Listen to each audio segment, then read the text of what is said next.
Hello everybody, welcome back to our channel. If you were with us in our previous videos, you know what we are doing in here.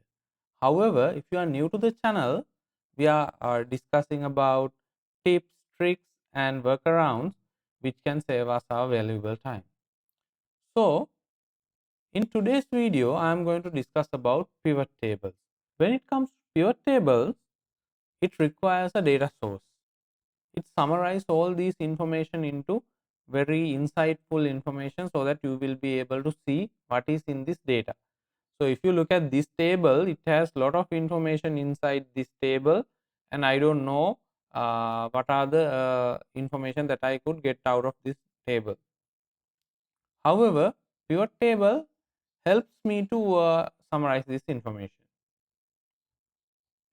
So first, I would like to work with data tables. I have made this a data table. You can see if you don't have a data in table format, still you can select the whole data set and then create that information like into a pivot table. However, currently I have made it a data table that is very easy for me to play around.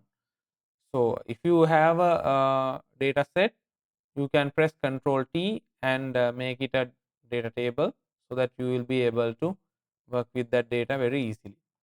So however, I have created this data in a data table format. So I am going into pivot table directly.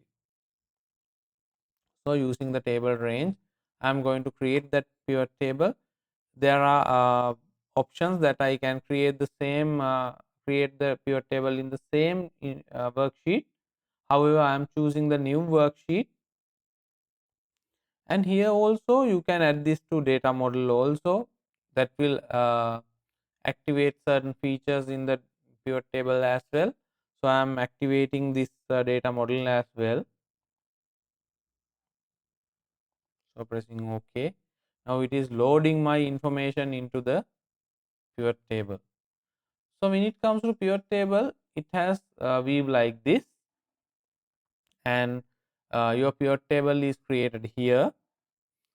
First of all, what I'm going to do is I'm going to summarize my data by month. So I'm adding my month. So you can see my month have been added here, and I want to add my order quantities. For that, I'm seeking through my information. If you go down, you will be able to see order quantity in pieces. So let me show you in pieces. You can see it has categorized all these information into months. Right now, I have a lot of information and I have summarized it. For that matter, let's say I want to summarize this data. Let's say which is the biggest month when it comes to sales, maybe the production orders, right? So what I'm going to do is I'm coming here, I'm going to sort it to largest to smallest. So if you look at March would be the highest number of order quantities that I have received, and now these numbers are like these are not in a very good shape. So I am going to format it in a nice manner. So I am going to have that number format. I am going into numbers using thousand separators, removing the decimal points, and click OK. See, now it is uh, came at like in a very nice manner, and 7.7 million, 6.3 million. Likewise, there are a lot of units here. Altogether, there is 27.1 million of units. All right.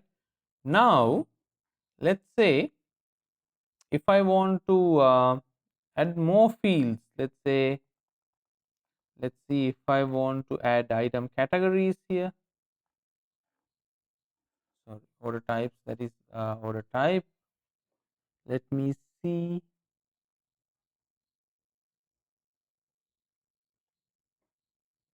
let's look at customers. These are the customers that I have generated all these sales out of, and there are a lot of customers in here. Let's say Adobe, Asda, Castro, CK. There are a lot of buy units in here, right? Now let's say, coming into my field list, I want to put these under this.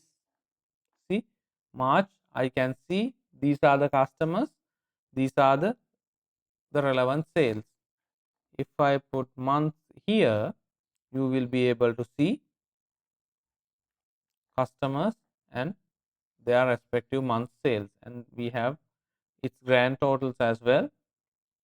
Here also I can sort that to the largest customer to smallest customer, right?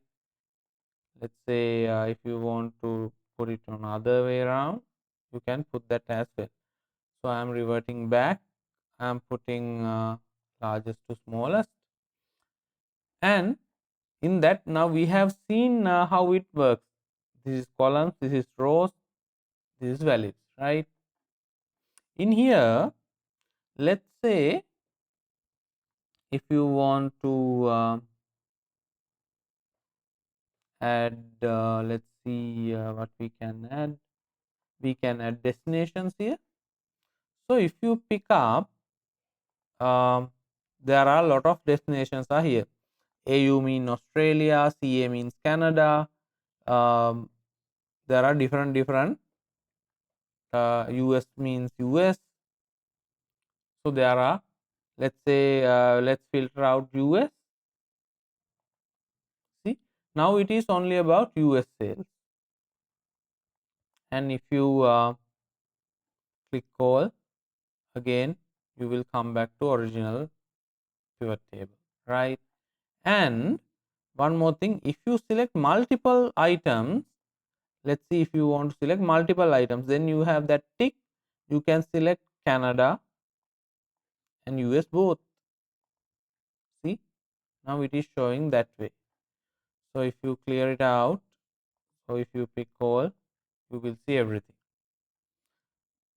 So let's say, if you want to see customer category and then month, you can see how the data is coming under each customer month wise.